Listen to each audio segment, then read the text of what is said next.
as your father, dude, who I'm assuming you already think I'm pretty cool, right? How much cooler am I while driving this truck? Like, give me a percentage. 50%, 100%? Like 75. Okay, 75, that's pretty good. That's about what I was thinking.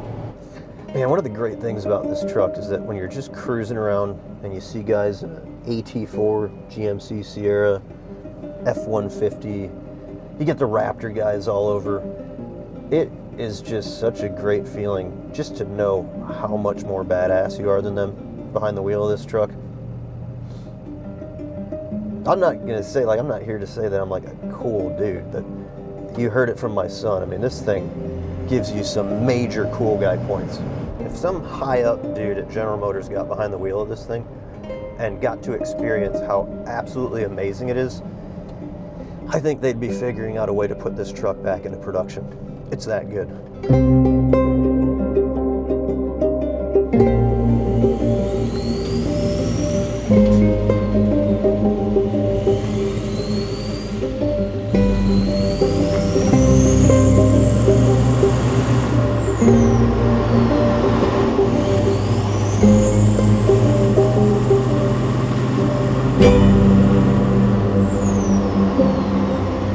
So I'm behind the wheel of a 1976 K20 crew cab, short bed, Legend HD diesel truck that's a mouthful. Truck's powered by a 6.6 LML diesel with an Allison trans behind it. The Roadster Shop, we're not necessarily diesel guys, so I found it absolutely key to hook up with what I would consider the best diesel guy out there, and that's D-Max. I know enough about diesels to be dangerous, but there's pros. And there's guys that have spent their entire career perfecting that package, understand it a lot better than we do, and he put together just an absolutely killer, ready to run bolt-in package, which what that did was buy us a lot of time to focus our resources on developing this chassis.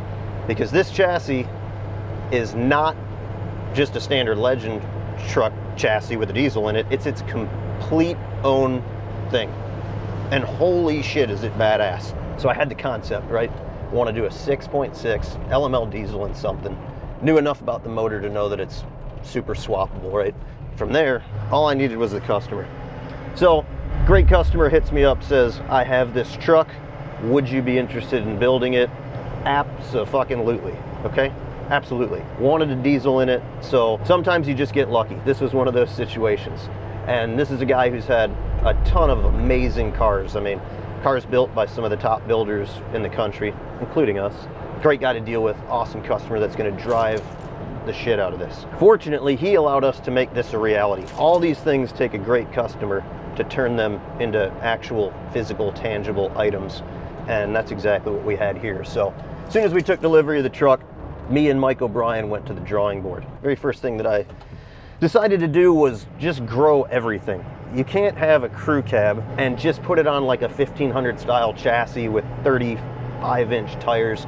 To me, it just didn't look right. So I always saw this thing in my head as bigger and badder and heavier duty. So the very first thing was, let's base it on a 37-inch tire. 37-inch tire on a 17-inch wheel. We kept with the original Legend style wheel, so it takes the factory caps. But from there, once again, made it more complicated.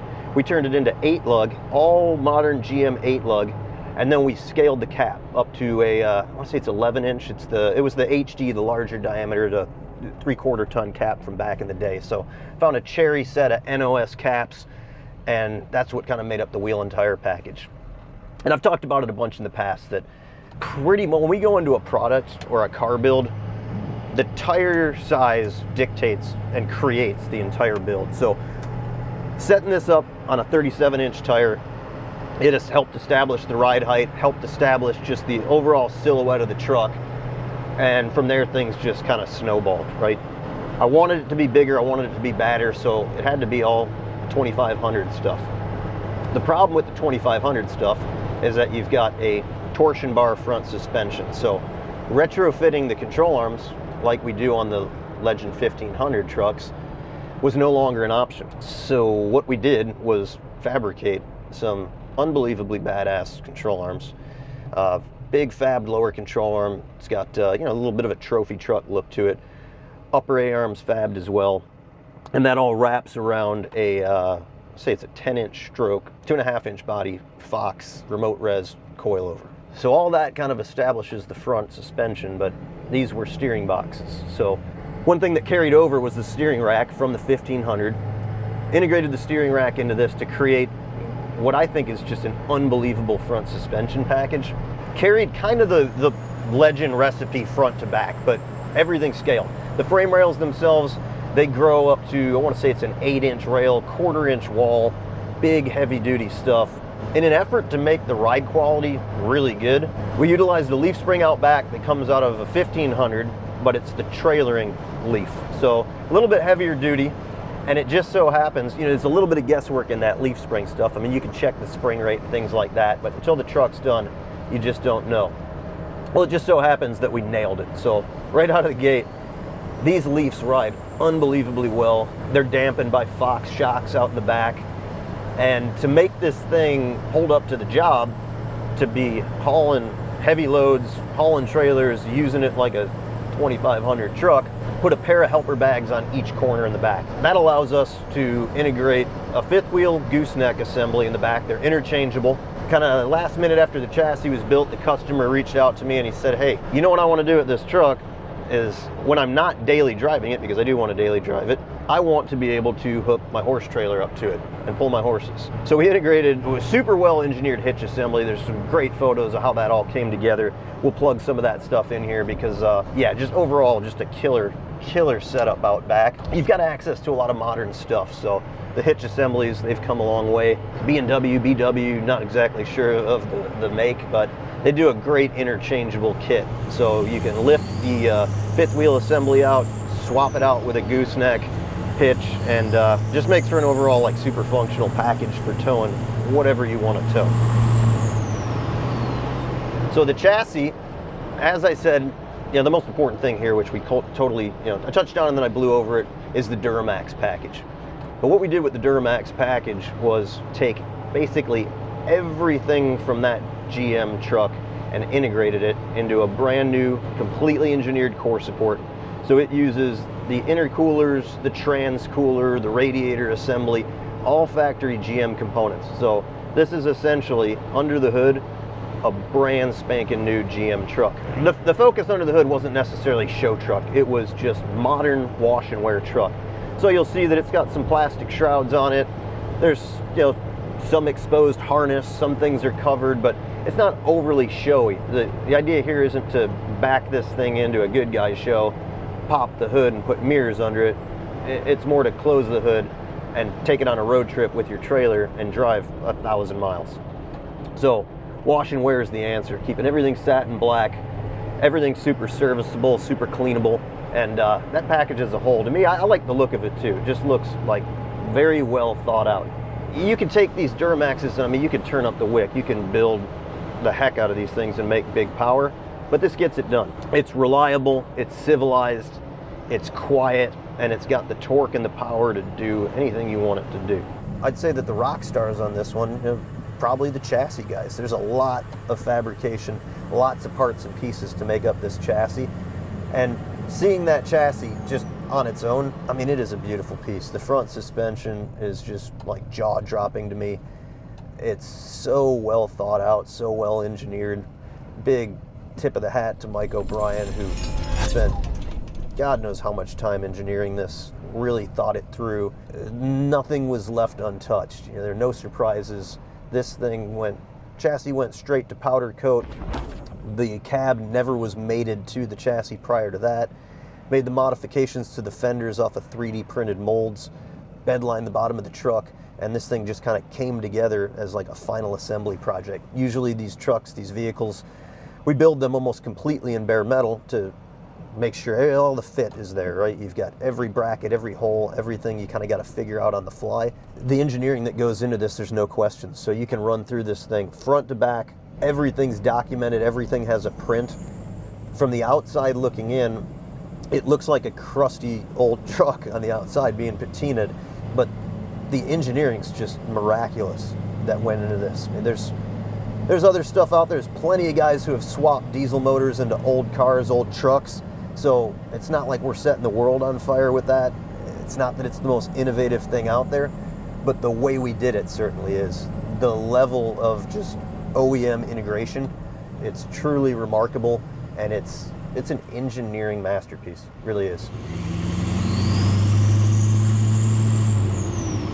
Everything that's serviceable from like a chassis and drivetrain standpoint on this truck, it's all factory GM. So you're gonna do brakes, you're gonna put brake pads on it, you're gonna change anything, it's General Motors stuff. All super available. You know, you're gonna get some high mileage out of this. Imagine like this thing's gonna rock and roll for 100,000 plus miles. All right, let's talk about the absolute #1 thing that this truck does, which is how it rides and drives. It's two things, right? So 1 and 2. This truck, the ride quality and the drivability, it's absolutely fucking mind-blowing. Right out of the gate with no shock, no suspension tuning. I got in this thing and it puts the biggest smile on your face out of anything I've ever driven. I mean, I've gotten in 1,500 horsepower cars, big dollar cars with crazy custom everything, and that stuff's awesome. This one, it's just, it does things that it shouldn't do. It's so surreal being behind the wheel of this truck. Let's jump into the interior on this truck because it's a little different than the other Legend trucks as well. When you talk about drivability and wanting to be in the truck, road trip the truck, daily drive the truck, the most important thing you can do is focus on the seating. And there's aftermarket stuff out there. You can keep the original bench seat, and a lot of people say should have kept the bench seat.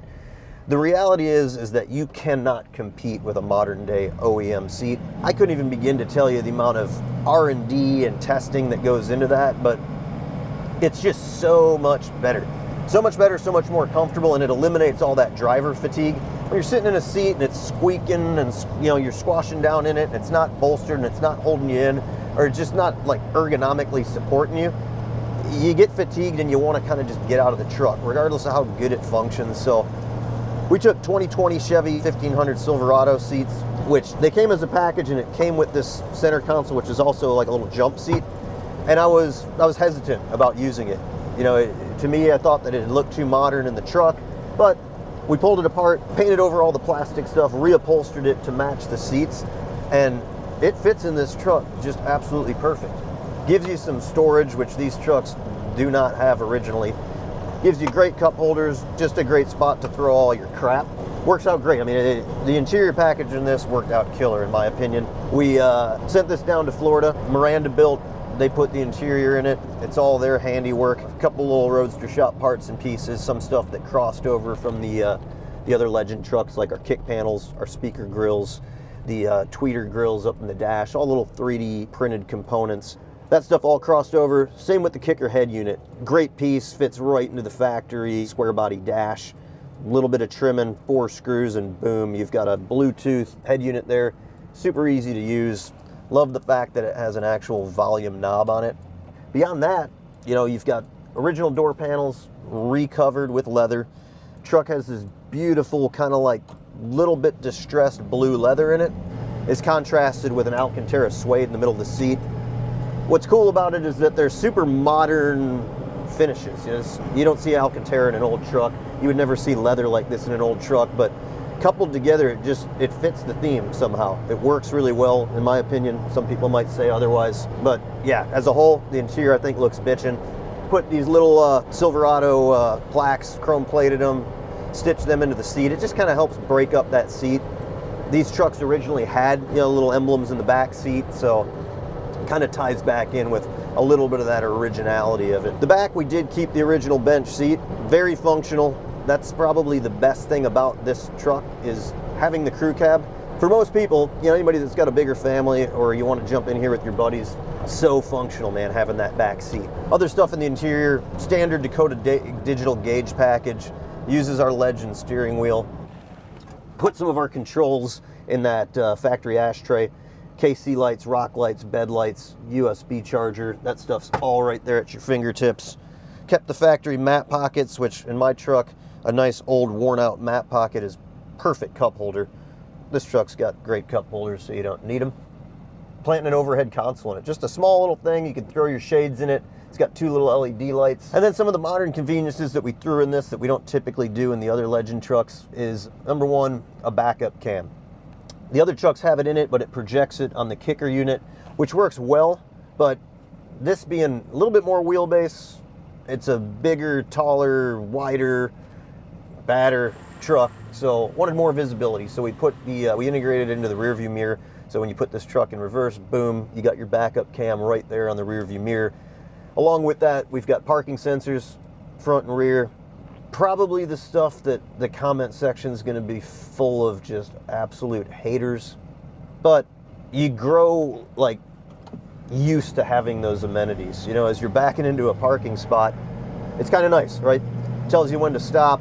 It's got older patinaed chrome bumpers, so those could also tell you when to stop, but they're not the most durable things, so you're probably only going to get a few of those warnings before it's time to replace that bumper. So actually a great convenience in my opinion.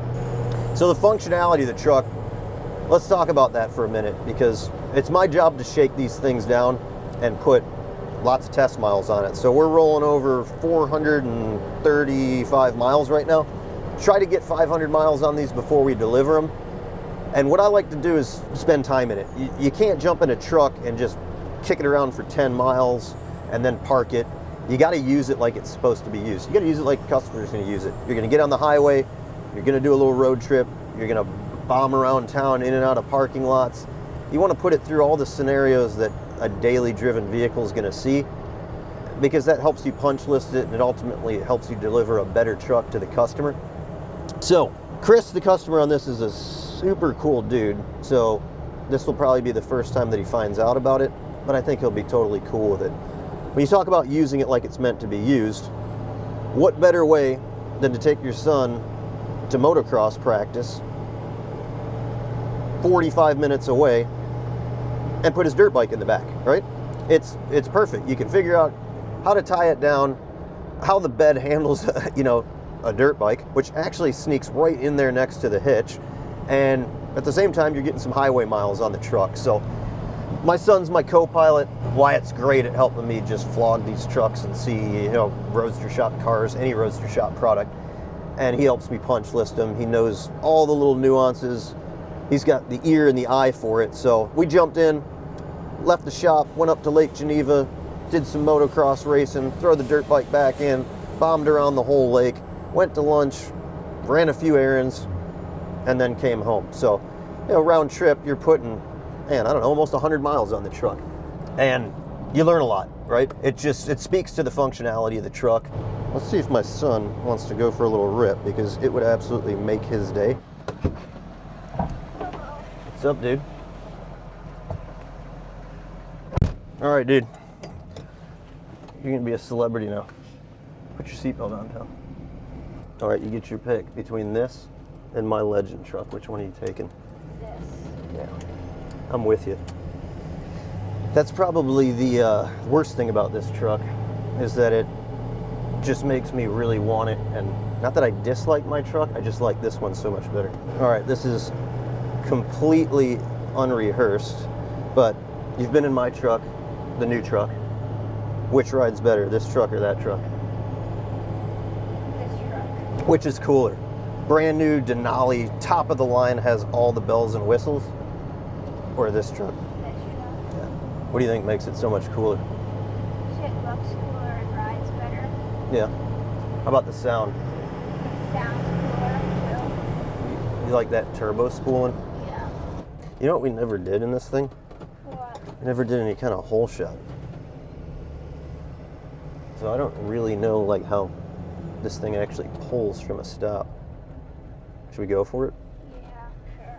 You think it'll roast the tires on a launch, or just go?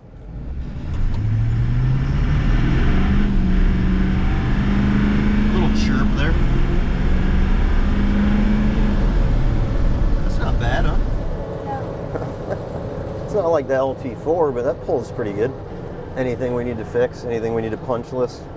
Are you hearing any rattles, any creaks? Anything that's less than perfect right now? No. No? It's all good? All right, so you get your pick. If you were a customer, let's say you started a YouTube channel as a kid and made like tons of money, because it would take kind of a lot of money to buy this, would you take this RS4 K10 Remember the black one? Yeah. Or LT4 Legend truck? This. And why? Just 'cause it like looks cooler. And it's like it rides best. Yeah. Out of all of them. Isn't it shocking how good it rides, isn't it? Yeah. As your father, dude, who I'm assuming you already think I'm pretty cool, right? How much cooler am I while driving this truck? Cooler. Like, give me a percentage. 50%, 100%? Like 75. Okay, 75, that's pretty good. That's about what I was thinking. Yeah, I don't think I've ever driven anything that you feel so damn cool driving.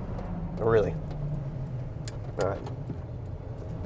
I'm gonna drop you back off before your mom gets home and thinks that you got kidnapped. Good ride? Yeah. All right, bud. Have fun at the skate park. See you later. All right, you heard it direct from Wyatt, who has been in every single RoadsterShop build and has probably more seat time in any of those cars than anybody else I know. So he speaks the truth. He's a man of very few words, but they're very meaningful. It rides good, really good. A little bit of criticism on the lack of an 8-foot bed, but anybody who says that 8-foot bed looks better than a 6-foot bed, they're just simply wrong. And it's okay, you can be wrong sometimes, so they're entitled to their opinion. It's not the correct opinion. I think that this truck, proportionally, they look so cool when you shorten up that bed, pick them up to this ride height. It's just a kick-ass look. Truck came to us shortened, right? So you can see the scars on the box on the back. The patina on it, as far as I know, it's mostly natural. Again, the truck came to us looking exactly the way it does, so we're not responsible for, you know, faking anything, rubbing through anything. We did have to clip the front wheel openings a little bit just to get these 37s to turn. Some of the like old school dudes who are gonna say, should have put a solid axle in it, man. You ain't gonna do shit in the mud with that thing now. Well, when you actually engineer something and you run the scan and you run the camber curves and full steering angle through all its simulations in SolidWorks, you quickly realize that unless you have like a 3-foot lift and barely any travel, those front tires are almost always going to clip the wheel well. So last thing we wanted to do is come in, hit a parking lot that's maybe a little bit uphill, and, you know, as the truck articulates a little bit, I don't want to hear those tires catching sheet metal and barking, you know, and shredding the tread off the tire. So we do clip the front, we clip the back, give it enough room for full steering angle, full articulation, and just manipulated the factory wheel trim to go around it a little bit, which, you know, works out pretty good. All right, we got some of the gnarliest train tracks that you go over these things in a new truck and it feels like the thing's gonna just come unglued. So I usually slow down on them. We're gonna just take them at 30. Unbelievable. Absolutely unbelievable. I mean, that thing shakes your teeth out in a new truck. I think that if General Motors, like if some high up dude at General Motors got behind the wheel of this thing and got to experience how absolutely amazing it is, I think they'd be figuring out a way to put this truck back into production. It's that good. All right, we're getting back to the shop. Something that I need out of everybody, I don't ask for much. I don't ever ask really anything out of the viewers, but we are creeping up on 100,000 subscribers. And I was just informed that you get this really cool little plaque, and just the sheer fact that 100,000 sounds pretty cool. We're almost there, guys. Let's subscribe. Help us break that 100,000 mark. I want to go into 2025 up there at 100K. So help me out, man. Hope you guys enjoyed this one. I love driving this truck. I always know it's a success, and I always know that the customer is going to dig it when I'm completely not focused on driving the truck or car, and that's exactly what we did here. I don't know. We just put quite a few miles on the truck, and I've been rambling now for, 30, 40 minutes, and I'm never focused on driving the truck because you shouldn't be. It steers perfect, it rides perfect, it does everything it needs to do. We got a few cars to haul with this thing, and then it's going home. It's going to Ohio, and I can't wait to hear the customer's response on this. It's the most rewarding part of the build is when you get these in the customer's hands and you get that phone call where they're just ecstatic. So, thanks for listening. Thanks for checking out the truck. Hope you dig it. Catch you later.